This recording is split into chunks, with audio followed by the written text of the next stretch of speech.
Welcome to On the Brink Radio, show number 118. This is Jeff Wefferson here in Hervey Bay, Queensland. It's Thursday, August 6th, I believe, 2015. I'm looking out across the bay itself at the northern half of Fraser Island, an island very close to shore, about 100 kilometers long. They say it's the largest totally sand island in the world.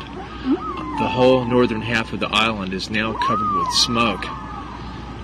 Several, about 1, 2, 3, 4, 5, 6, 7, 8 major plumes of smoke rising, and sort of a horizontally distributed mass of smoke now appears to cover half of the whole island, as far as I can see. Very interesting that these fires have just been set this morning by what used to be called the Department of Environment and Conservation. I forget what they're called now. But it's very interesting. I was guided. I almost went there this morning for at least a few hours, or possibly for an overnight camping trip, but I was guided not to go. Apparently because my guardians, angels, knew that this was going to happen. Who would want to be there now when the place is just billowing with smoke? I mean, the smoke plume I'm looking at now almost looks like a nuclear explosion. Very interesting synchronicity that if today is the 6th of August, as I believe, today is the anniversary of the first atomic bomb detonation on a human population at Hiroshima in Japan in 1945. August 8th would be the anniversary of Nagasaki. I might have these days wrong by a day. It might be the 6th and the 9th. The purpose of today's show is to talk about the whale watching industry from the perspective of someone who has been involved with the whales and dolphins ever since around 1980 or earlier, when I first really became interested in them and heard their call. This visit to Australia since March has been profoundly enlightening to me with respect to my ongoing research and Beyond Film project about the whales and dolphins. It's called Aihi Tohora Pakia Wananga, the knowledge and wisdom of whales and dolphins. It's going to be a series of films because of the breadth and depth of the subject matter, no less than the true story of who we are as people on the land, who the people of the sea are, what it actually means to be a person. You don't have to be a human being to be a person. Beginning with the last few months I was in Australia last year, when I really connected with the whale dreaming people in the Gosford area, Gabby Duncan, the Dark and John Gummeroy whale dreaming story person. Very, very, very powerful connection that I felt had been 15 years in the making, being central to a multi-dimensional and autobiographical concept that I've been talking about in recent radio shows called the Karingi, Lawler, Lilly, Narby, Velikovsky hypothesis. It's been very interesting how Australia, the Dreamtime ancestors, the rainbow serpent, the whales and dolphins themselves, the consciousness of the indigenous people here has been guiding me. In my first few months back in Australia, I was sort of adopted by the Gosford area, many thanks to my friends Robert Hogenbaum and Michael Spratt there, which is true whale dreaming country in terms of the energy of the land, the rock art, the presence that I feel there, like at the Bulgandri Biami dreaming site, Booty National Park, the Wambarrel Lagoon, where I had a beautiful double encounter with the octopus there. Very, very, very powerful area. Then, after I returned to Tasmania, I went up and visited my wonderful friends Adam and Emma Godwin and their kids, Jake and Disa, who I would really like to thank for their extreme hospitality and magnanimity for the few weeks I stayed with them. got adopted by that area in Hawksnest, New South Wales. Camped out at a place called Little Gibba. Did a radio show from there a couple of weeks ago about the heliacal rising of Sirius, which relates to all this too. Went to Yakaba and Tamari, two sacred ancient volcanic peaks. Became friends with whale-watching entrepreneur Frank Future and his lovely partner Shakti. I'd like to thank them for all their support. So, between Gosford and the Nelson Bay Hawksnest Tea Garden area, I spent probably more than 3 months in those two areas, really connecting with the land and the whale dreaming, being by the ocean all the time. Very, very, very awesome. So that was several months of exploring the whale dreaming aspect of my ongoing research and endeavor to understand and be an advocate for Kaitiaki on behalf of the whales and dolphins, who I consider to be not only the ultimate indigenous people, but a true extraterrestrial intelligence. Well, beginning in Nelson Bay with Frank Future, I started really getting an inside look at the whale watching industry in Australia, which might be one of the earliest ones in the world. I'm not really sure. I haven't really looked at it. But I think Frank built his boat called Imagine in around 1990. He was nice enough to take me out 4 times on his boat. As anyone who knows me knows, I'm not a fan of motorized whale watching at all. My basic feeling is that people should stay out of the ocean. And if you've got to go in the ocean, do it on a kayak or a surfboard or swimming or a sailboat that uses the sails, not ones that use hydrocarbon burning engines all the time.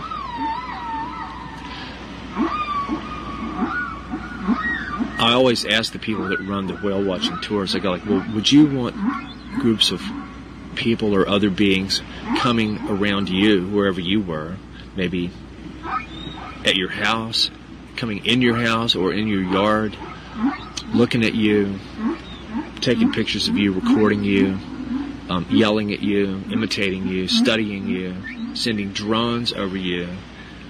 How would you feel? And I'm saying this to anybody out there. How would you feel if this happened to you? So this is another reason behind why people find it hard to express exactly why they love the whales and dolphins so much. I interviewed Frank Future 2 different times there in Nelson Bay. I didn't ask him any of the really hard or pointed questions that I have always wanted to ask people who run whale watching businesses. But when I met Brian Perry here in Harvey Bay yesterday, he's supposedly the founder of the first whale watching enterprise in Australia in 1987 here in Harvey Bay, as a town stroke city that bills itself as the quote-unquote whale watching capital of the world, unquote. He made it clear that they founded the first whale watching business in 1987. He was kind enough to, even though he never heard of me before, I introduced myself, and he gave me about 10 minutes of time where I interviewed him, and I did ask him the hard pointed questions, and he answered me, I think truthfully, more or less. Questions about, for example, fuel consumption in hydrocarbon-powered whale watching boats, which I'll share that information with you later. As an aside to all this, just as I was sitting here, I'm at a picnic table at the beach at Harvey Bay, down near the Esplanade, looking out over Fraser Island and the smoke plumes. A man and a woman came walking by with a white sulfur-crested cockatoo on this man's shoulder. And when they came back by, I stopped and talked to him and met the cockatoo's name's Callahan. There's nothing wrong with him, and he's about 9 months old. So what they had him on a leash, kind of like a leash for a dog, but it had a stretchable elastic section too that's a flight leash. So he can actually fly a short distance, flap his wings and stuff. And it's really cool to make the acquaintance of another cockatoo in person, so to speak. Like I met with this one called Cocky down in Sheffield, Tasmania last year, who was in a cage. He had had a broken wing since he was 9 months old, the same age as this one, and he was now apparently 30 years old. But I had a painted rock that I'd painted a white cockatoo on, and got a really cool picture of me in the cage holding my rock next to Cocky. And so the couple today, Carrie and Robert, let me take a picture of Callahan with my painted rock, and then he let me pet him a couple of times. That was quite cool. They couldn't get him to talk. I won't say that I'm not sure how I feel about having a perfectly healthy bird on a leash, because I do know how I feel. I don't think it's a good idea. I think it's more human vanity and arrogance, thinking we have the right to take the freedom of another being. And of course, these people would justify it and rationalize it by saying, oh, but look, he's perfectly happy now.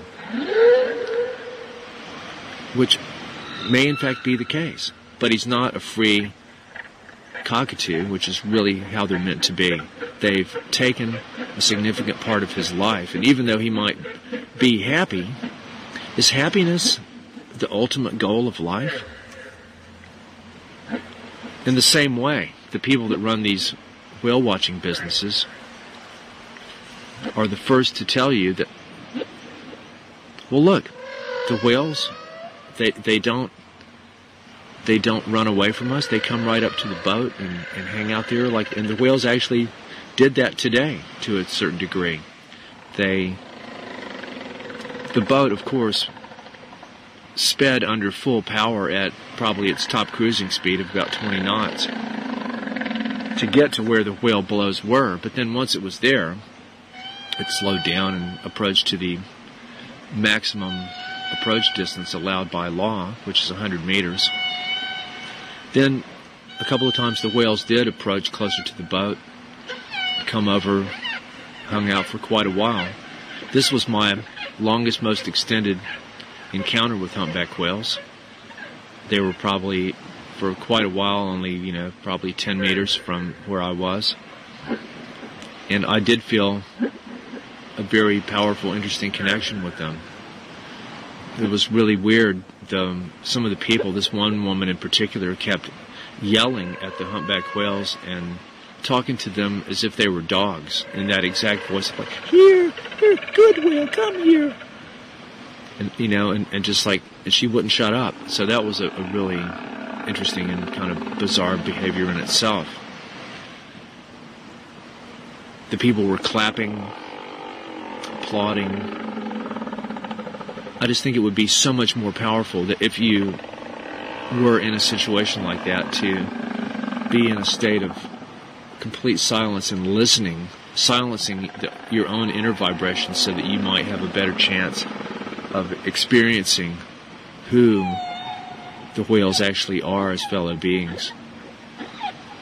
But that's far beyond the capability of almost everybody today.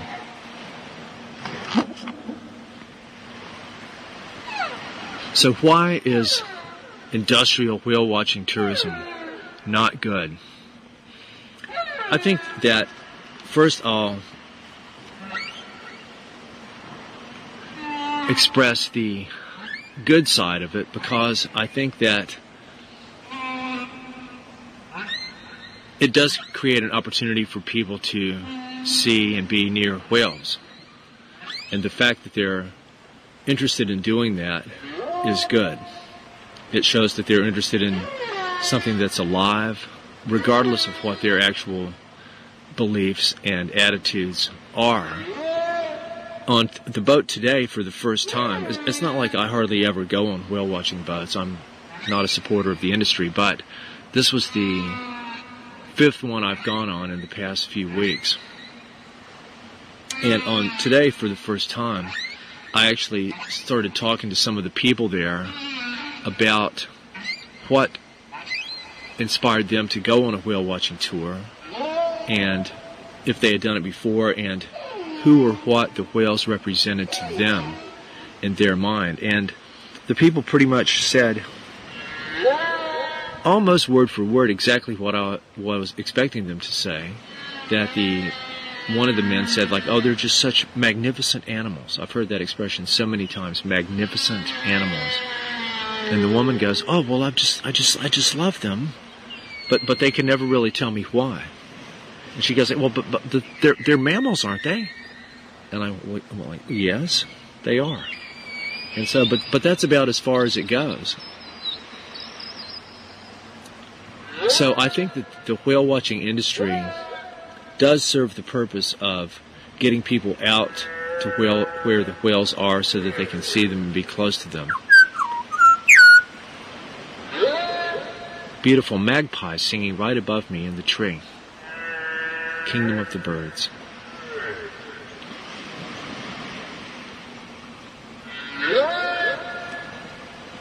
But when it comes to being open to who they really are, who they really might be, very few people are willing and or able to go down that road very far.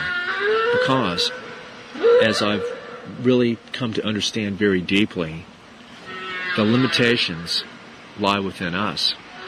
Most of our whole conscious life is bounded and filtered by the contents of our own mind, the constructs of our own language, of our own shared consensus reality that increasingly consists only of artifacts of human creation.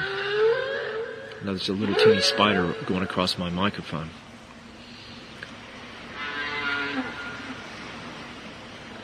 I would say that any serious attempt to truly understand who the whales and dolphins are as fellow beings, or other kingdoms of life too, the trees, the birds, the star nations, the crystals and minerals, any serious attempt to truly understand the non-human kingdoms requires an utmost endeavor rooted in an understanding of your own psychology, to the extent that it should be called shamanic or neo-shamanic, in the sense of what's required of yourself, your own self-mastery. You have to understand and master yourself before you can go beyond that which is just you. Again, this is a very arduous and time-consuming, difficult path that most people don't have time for. So whale watching does get people out in the boats, puts them near the whales. That's the good part. So this is all at the expense of many things. A, people are charged a lot of money to do this. And I'd be willing to bet that there is no whale watch operator in the world who ever decided to create a whale watching business that was free. They started out as entrepreneurs looking for a new way to make money off of people, off of tourism. And it's not just a little bit of money, it's a lot. And when you think of what all they have to do, it's kind of like, it's quite similar to people that open a caravan park.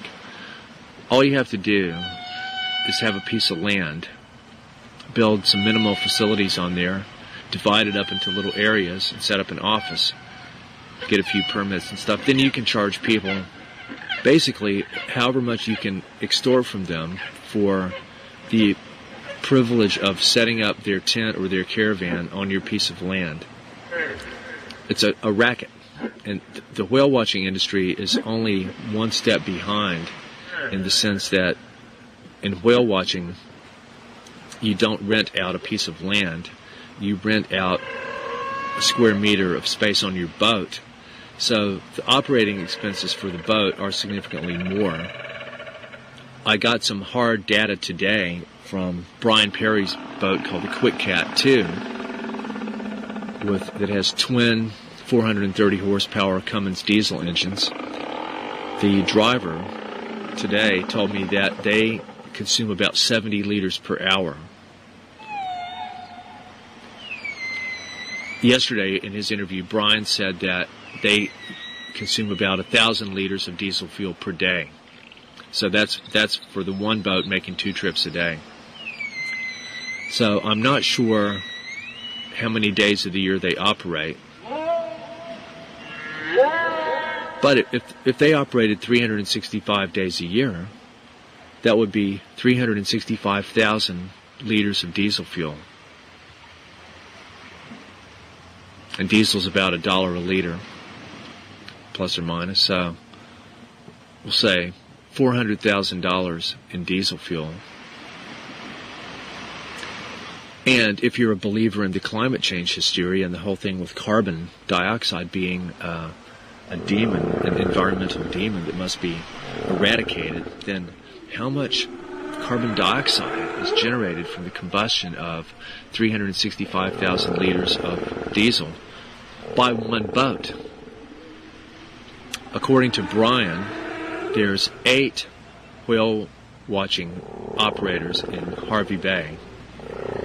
According to Frank Future in Nelson Bay, another top whale watching area, there's 3 operators there.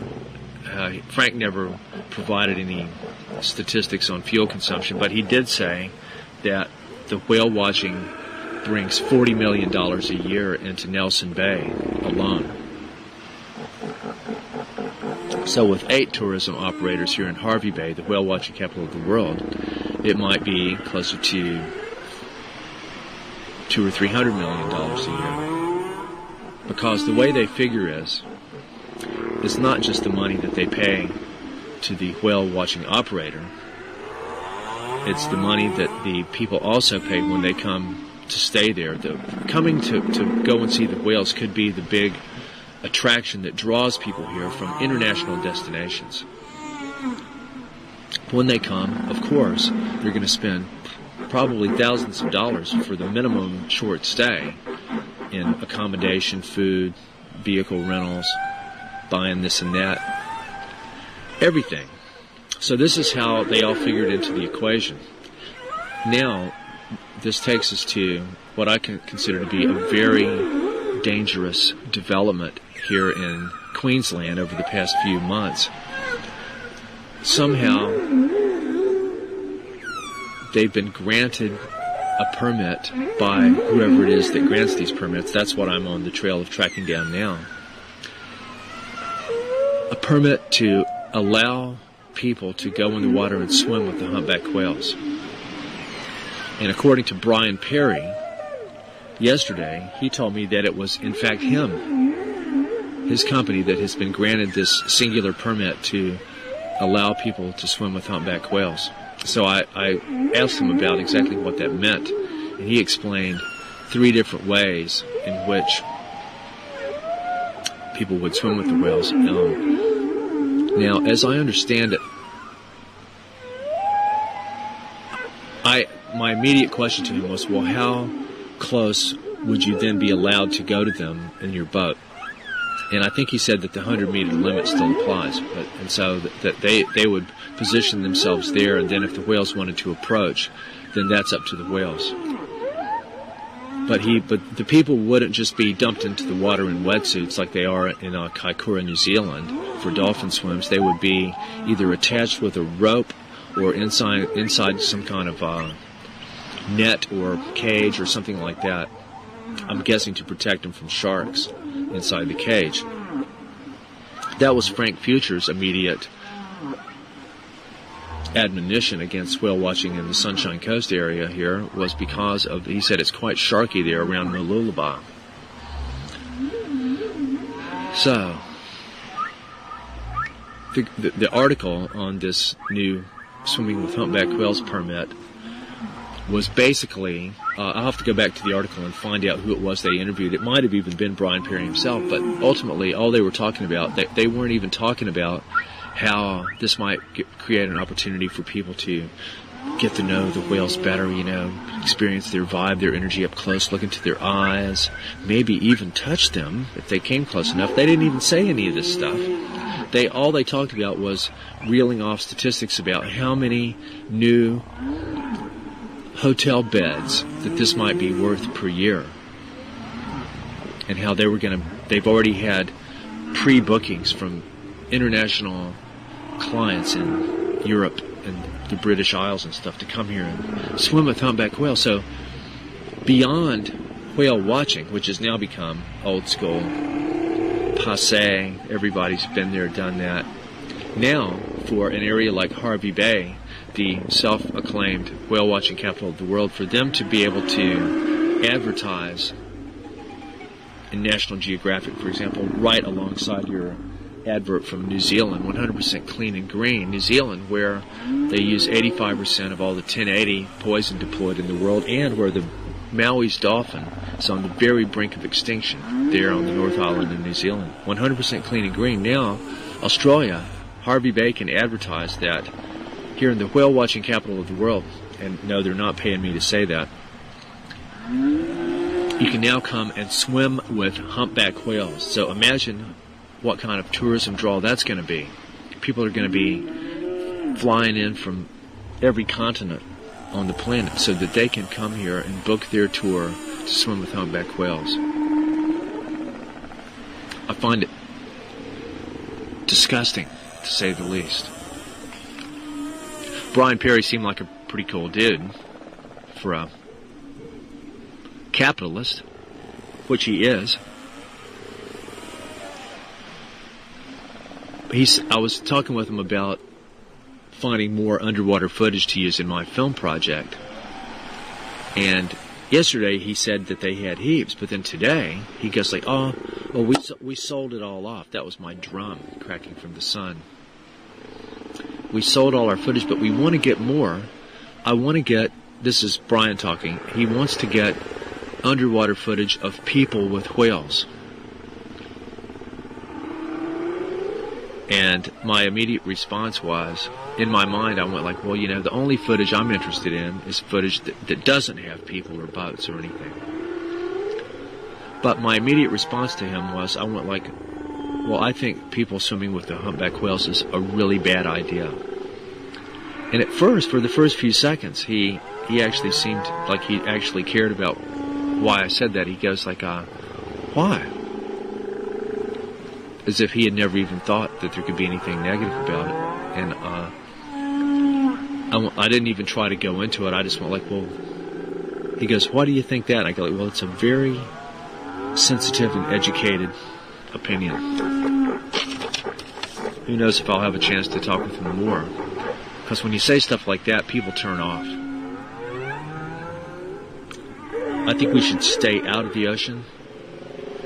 We should get out of the ocean. If people want to do whale watching, they should go out in a sailboat or a kayak or a canoe or a surfboard or just swimming. Anything that doesn't use motors. Because, ironically, even though Frank Future's boat called the Imagine is a beautifully crafted, large, 55-foot catamaran with a giant sail, it never gets used. Ever. I didn't ask Frank for statistics on how many hours or days of the year that the Imagine is actually under sail. But I would guess that almost never, because you can't go in and out really fast and chase the whales with the sailboat. And they do chase the whales. I guarantee you that if we were to compare video footage of whaling boats pursuing whales with big harpoon guns mounted on the front of the boat, that they would be deploying themselves in precisely the same manner as these whale watching boats that are zooming out under full speed to try to catch up with. As soon as they see a whale blow, they zoom over that way. It's exactly what whalers do. It's the exact same thing. This is non-lethal exploitation. I'll repeat that. non-lethal exploitation, and there may be an element of oxymoron in there, because ultimately a lot of this could be lethal. There's a very interesting statement made by this young couple from Western Australia. I can't remember their first names, but their last name is Jenner, Jenner.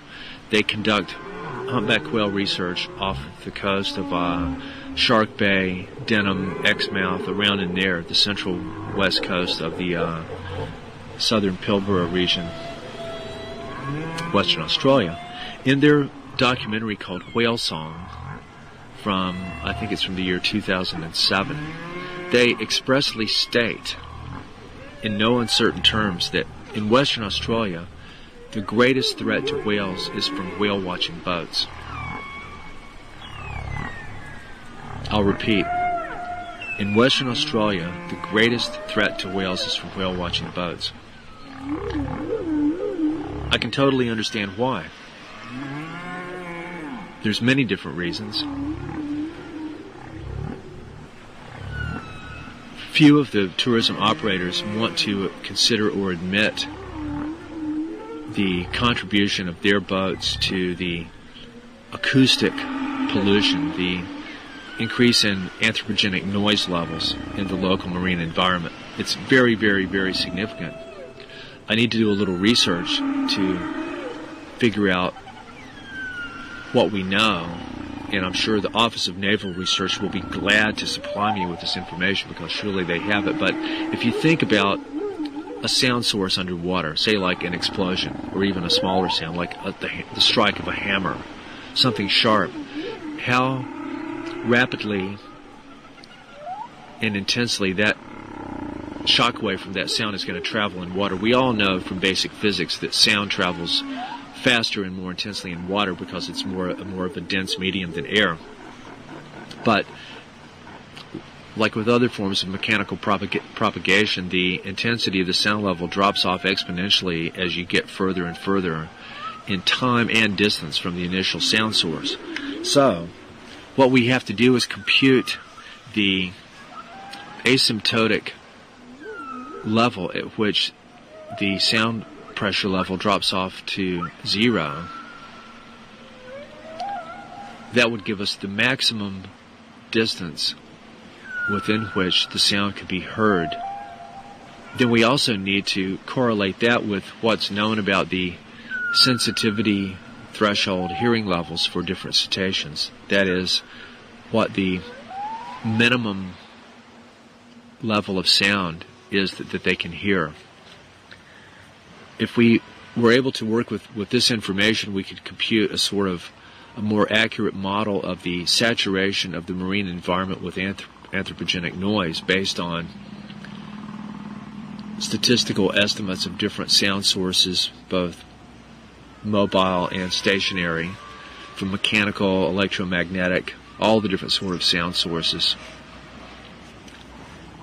And then it would give us sort of a density of the saturation of sound. An article I read a few years ago said that, and this is probably from 5 years ago, that the overall noise level in the ocean has increased by over 12 decibels. And I just saw an article the other day about how dolphins have to, quote-unquote, shout in order to make themselves heard to their fellow beings. I mean, all this is like just pure common sense and logic. But it's a result of the summation of human activity in the ocean. It's if you take any single source, any single boat, any single operator, any single industry, they're not insignificant in themselves, but it's not the whole problem. So, but people tend to when people want to consider a problem like this, they tend to just look at them. They go like, well, look, my boat or my boats are only operating this amount of hours a day and generating this much noise, so it's a very tiny contribution to the whole. But everybody's contribution is what the total net effect consists of. That's where my work comes in. I'm trying to take a global perspective on all these real threats to the whales and dolphins, like that really loud motorboat that we can hear right there now. I recorded the sound level on the boat today, the Quick Cat 2 owned by Brian Perry out of Harvey Bay, after he told me yesterday that his boat had actually been certified and won awards for its eco-tourism rating of how fuel efficient and noise efficient, how quiet it was. Yet, when I was standing on the deck of this boat, my whole body was jarring from the vibration, and the sound level was, I would say it was probably easily 70 dB. Easily. 80 dB is of constant exposure is a level at which hearing damage occurs in people. This is in air, standing on top of the boat.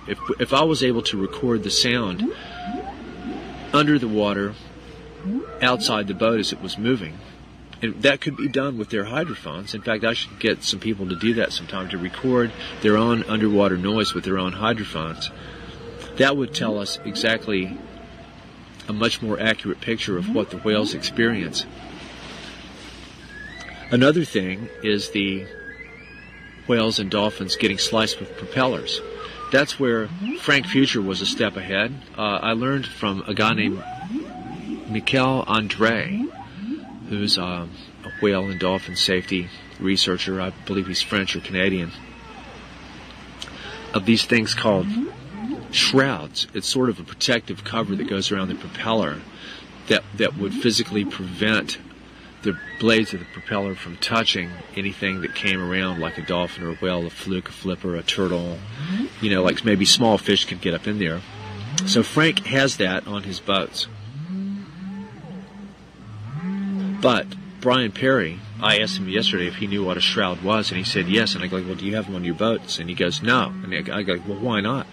And he goes, his first response was, well, it inhibits the performance of the boat. That was his first concern. It had nothing to do with the safety or well-being of the whales and dolphins. It was the shroud inhibits the performance of the boat. That is, their speed and maneuverability. So, as you can see, when I interviewed Frank Future, he actually said, and I've got this on tape, and I don't think he meant to say it, I think it was a Freudian slip.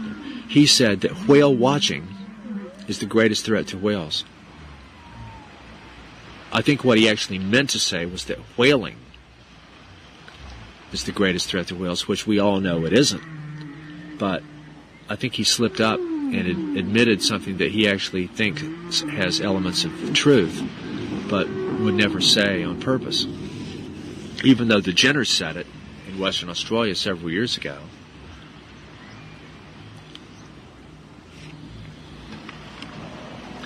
It's clear beyond a shadow of a doubt that anybody that's a whale watch tourism operator is in it for the money. Because if you just think of how much money they can make, I mean, at least someone with higher integrity like Frank has a guarantee that if you don't see whales, they give you your money back. So that's why he tries to make sure every day before they go that they're going to see some whales, because he wants to collect several $1,000s from people, spend a bunch of money on fuel and time paying your employees, and then have to bring them all back and give all that money back. That's not what tourism operators like to do. So this guy today, Brian Perry, I never saw any sort of guarantee like that. But I do have to tell you about the guy that I met yesterday. I think his name is Lloyd something. He owns Tasman Ventures Whale Watching. This was your classic whale watching capitalist that clearly had no interest in the whales at all, other than as a source of income. And he had a giant multi-level boat with at least 3 or 4 decks full of people. Full, probably, I would say 100 to 150 people, each of which were paying right at $100 a piece to be on there. So that's probably between $10,000 and $15,000 for one boat ride, lasting probably a maximum of 4 or 5 hours. So even though I explained it's not that I'm anybody, so that who I am would mean anything, except to people that know me, but I'd been referred to try to catch up with a woman who works for him named Vicky Nettle, who does photography and stuff, but she's really just a tourism component there, by my friend Wally Franklin down in Byron Bay. So I tried to make a deal with them where I would give them some hand-painted rocks in exchange for going out on this boat that was already full, but the guy was going to make between $10,000 and $15,000 on this one ride, and he wouldn't even accept some painted rocks from me to let me go along, even though I'd been referred by Wally Franklin, who I consider to be one of the top whale and dolphin researchers and advocates in the whole world. So that really turned me off, but it was only because of that I met Brian Perry yesterday. But that tells you what it's all about. I saw many of these big boats down in Nelson Bay. It kind of sickened me. These boats they're huge, sort of like small apartment buildings, the ones operated by the council there in Nelson Bay. I can't remember what the boats are actually called, but they've got fully blown buffet restaurants, maybe like sort of casino-like things or nightclubs on there. They play really loud, stupid music. The sound of the people talking, the music is broadcast over these loudspeakers. This is even before the boat even left the harbor. This is your typical whale watching experience. People are going out there with their screaming kids and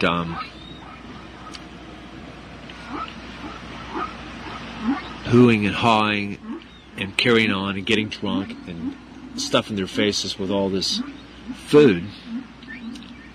And the whale, when they finally get to where the whales are, they look at them for a few minutes and clap and take their pictures with the GoPro on the selfie stick, and then they're back to their ice cream and wiping the kids' noses and talking about where they're going next on their holiday. So this is what it's all about. That is the nature of industrial whale watching. I'd really like to thank Frank Future, who I consider to be a very dear friend, and Brian Perry, who I won't call him a friend, but he was a nice enough guy to give me some time and let me go out on their whale watching boat today. For the opportunity for me to gain some really interesting insight and first-hand experience and information about whale watching. To me, it was, of course it's nice to go out there and be close to the whales. It was quite special, especially the second day when I went with Frank and we were sort of moving alongside the whales, and I really felt the urgency of their movement along their navigational song line. The whales today didn't seem to be in motion as much. They were kind of, Wally says that the whales here in Harvey Bay this time of year are sort of taking a break from their migratory pattern. So it's a very special, rare opportunity and privilege for me to be physically near the whales and dolphins. But it's not necessary. It's not essential for what I do. I don't have to go in the water to be in touch with them, to love them, to work and be inspired on their behalf, to try to create a voice within my sphere of influence in the human media and noosphere, to get the reality of who they are and what the real global threats to them are onto the public radar. That's my primary goal.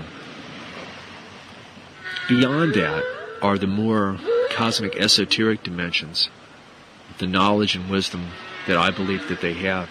This relates with the Karingi, Lawler, Lilly, Narby, Velikovsky hypothesis and the water-based life, possibly the Sirius star system, this whole sort of complex of ideas that I've talked about in recent shows. The connection with the indigenous people of Australia, the whale-dreaming people, the ancient song line concerning the whales and dolphins that runs from eastern Australia over to Uluru and beyond. This is all, to me, extremely not just interesting in a superfluous or academic way, but it's an essential core of reality to be pursuing because it relates ultimately to who we are on Mother Earth. And who else is here? And understanding ourselves from the perspective of beings who are people but aren't human. So this is why I always come back to trying to put myself in the place of the whales. I ask other people to do the same. These tourism operators, the researchers, everybody's got their own agenda. And I would say, almost without exception, I'm the only person I know doing what anybody could consider to be serious research and work and advocacy on behalf of the whales and dolphins who is not making money from it. I'm not a nonprofit organization. I don't work for a company, an NGO. I don't work for the government. I don't work for the United Nations. I don't work for Greenpeace or Sea Shepherd or IFA or anybody. And because I'm totally independent, self-funded, I'm able to be aware of, entertain, share, express, and convey an ever greater approximation of the total truth and reality of what's happening with the whales and dolphins.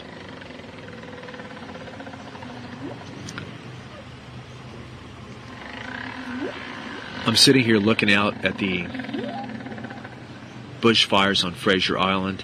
It's just astronomical now. I would say that 2/3 of the length of Fraser Island is covered by smoke, both plumes and horizontal drift. So I'm so glad I didn't go out there today. But that's just an element of the insanity in the human relationship with nature. I'm sitting on a beautiful beach, looking at smoke plumes from fires set by people. The couple comes along with the perfectly healthy young white cockatoo on a flight leash. These are just a few examples. I came from a whale watching boat today where hundreds of liters of fuel were burned as part of an eco-tourism adventure where the boat was raced at over 20 knots to zoom over and get close to these whales. And again, I've said this before, just because they don't flee doesn't mean that they aren't annoyed, or we have no way of knowing or sensing what their feelings and emotions are. An interesting thing did happen on the boat today. I got a still photo of it. My video camera wasn't in operation at the time. It was a very, very, very massive tail slap right in front of the boat where all the people were standing there. It's probably only 15 meters away. The whale slapped his tail from out of the water, 2 or 3 meters out of the water, down really hard. It made a really, really, really loud sound and splashed a bunch of water. To me, my instant impression was that this action on the part of the whale signified that it was pissed off. It was signaling a threat or telling us that it was not happy with what we were doing or had just done. And it reminded me very much, not to cross-compare the behavior of mammals and reptiles, but we were on a boat in Kakadu a few years ago doing an extraordinarily rare trip on yellow waters, and we were really angered by the driver who was chasing these crocodiles relentlessly, just chasing them, getting way too close. And finally, one of them turned around and snapped its jaw so loud it sounded like a peal of thunder almost, and then it slapped its tail. So I think doing things like that, I think, are these beings' way of expressing unhappiness with what the humans are doing. But how many people can take a clue from that? How many people can take a clue? My next step of research along this line, I don't think I'm going to try to do any more whale watching here in Eastern Australia. I'm going to concentrate on getting some artwork done and see if I can make it over to Uluru in the Central Desert in honor of this sacred song line in the next few weeks before I return to Great Barrier Island, New Zealand. But I need to do some research on the total amount of whale watching businesses that exist in Australia, in the world. I know that in Nelson Bay there's 3, in Harvey Bay there's 8. There's probably ones in every major port along the east and southern coasts probably have whale watching businesses, and I'm wondering if there's a central organization. This is something that I tried to get out of Brian yesterday, but I wasn't sure of the clarity of what he shared, of what level of bureaucratic organizations gives permits for whale watching. Is it the local council? Is it the state government? Is it the federal government? I do know that to get a whale watching license requires the one-time payment of hundreds of thousands of dollars, and then probably an annual renewal fee. And it's not just whale watching, but it'd be interesting to know how many whale watching businesses exist in Australia, how many exist in the whole world. It's so ironic and oxymoronic that a boat like the Imagine, which is a highly capable sailboat, never uses the sails.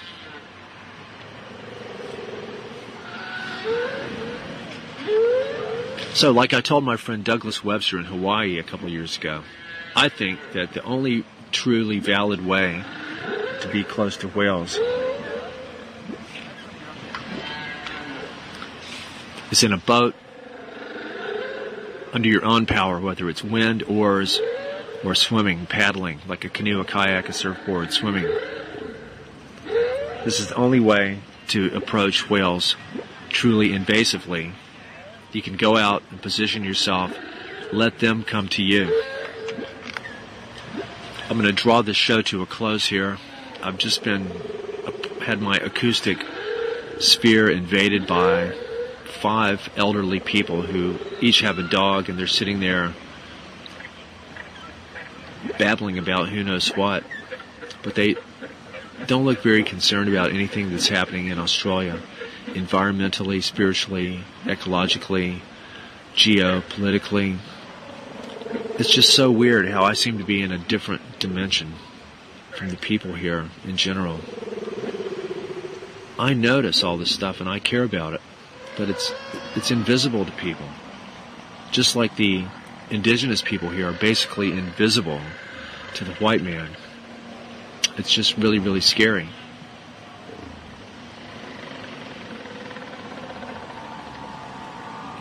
I'd like to thank you for listening to this, the 118th broadcast of On the Brink Radio. Please send beautiful, healing love and energy to all the whales and dolphins, especially the little Maui's dolphin in New Zealand. There's only 50 of them left. There's only 12 breeding females. It's beyond sick that this is happening anywhere, but especially in a country like New Zealand that advertises that it's 100% clean and green. Beyond belief. Frank Future was shocked when I told him that last time I went out on his boat, we saw a very young baby humpback whale with its mother. And Frank speculated. I said, well, what do you reckon they're saying to each other? And he goes, well, he reckoned that the mom was saying, now, little baby, you better get used to these boats because you're going to be seeing a lot of them. That's what Frank said, and I came back to him a couple of days ago and I said, I think what they were communicating was actually vastly different. I think it was more along the lines of, my dear child, I know you're distressed by the presence of these noisy contraptions with those insane beings, but don't worry. Their presence here is not going to be for much longer. And I really agree with that. It's not like that humans aren't already taking themselves out. But I really feel now more than ever, after witnessing firsthand so many blatant violations of just the true respect that if we were truly people, we would never inflict ourselves on our fellow beings in the way that we do, especially in the name of the false god of money. I really feel that my sense of urgency and warning from the whales and dolphins is ever that a major planetary catastrophe or cataclysm of some kind totally unknown to us is coming a lot sooner than we think. And I don't pretend to know what it is. I don't pretend to know that this is really true, but it's a very powerful intuition that I feel. We've been given a chance to pull back on our destructive ways of living, but instead we've put the pedal to the metal. We've been warned by indigenous elders from all over the world for decades. I think we've had our chance as human beings, that now as a whole, our protoplasm could be much more healthfully deployed with other forms of life who are living on their true spiritual path. Now more than ever, I think that we need to heed what I consider to be the most fundamental message from the whales and dolphins. Live simply so that others may simply live. I'd really like to thank Frank Future and Brian Perry. I'd really like to thank Wally, Franklin, and Trish and Mark Francis for their wonderful contributions towards my work. And I've done an hour-and-a-half long interview with Wally that I think might be my radio show next week. Anyway, thanks for tuning in to On the Brink Radio with Jeff Wefferson. I'm signing out here from Harvey Bay, Queensland. Live simply so that others may simply live. Good day.